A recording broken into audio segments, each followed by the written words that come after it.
সবসময় কথা বলার চেষ্টা করবেন।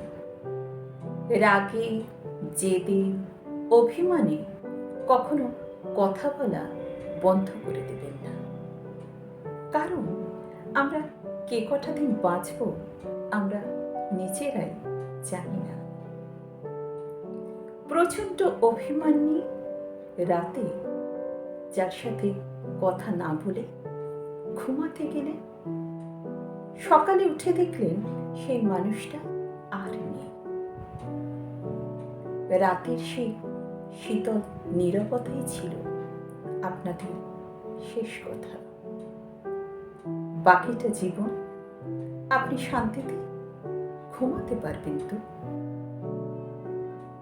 কত শত মানুষ প্রতিদিন প্রতিনিয়ত আক্ষেপের নরক যন্ত্রণায় পড়ছে।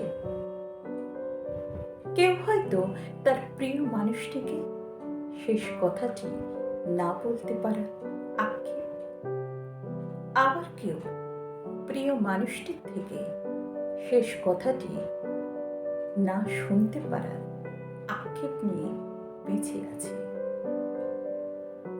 কথা কখনো পুষে রাখবেন না। কথা পুষে রাখার জিনিসও না। ওরা আসলে অনেকটা বুনো হাঁসের মতো। স্বচ্ছ জলে ওরা ঘুরে বেড়াতে চায়।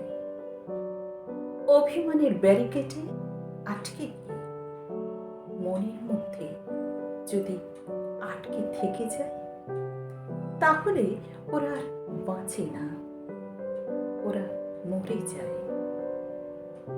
তাই কথা কখনো বন্ধ করবেন না। ঠোঁটের খামে করে প্রাপকের কাছে কথাদের পৌঁছে দিন। এখনই, এক্ষুনি, ইতিমধ্যে। না হলে একটু দেরি হয়ে গেলে দেখবেন যে চিঠিটা রয়ে গেছে কিন্তু ঠিকানাটা আর নেই। এই চিঠি রাখাও যায় না, এই চিঠি ফেলে দেওয়াও যায় না, এই চিঠি পৌঁছে দেওয়াও যায় না। সারাটা জীবন বুক পকেটে এই চিঠিটি বই নিয়ে বেড়ানো যন্ত্রণাটা ভীষণ কষ্টকর, ভীষণ যন্ত্রণাদায়ক, ভীষণ আফসোসের। তাই কথা কখনো জমিয়ে রাখবেন না, বলে দেবেন। না হলে ঠিক সময় ঠিক কথাটি না বলা হয়ে উঠলে সারা জীবন কেবল বই বেড়াতে হয়, যেটা খুব কষ্টের, খুব যন্ত্রণার।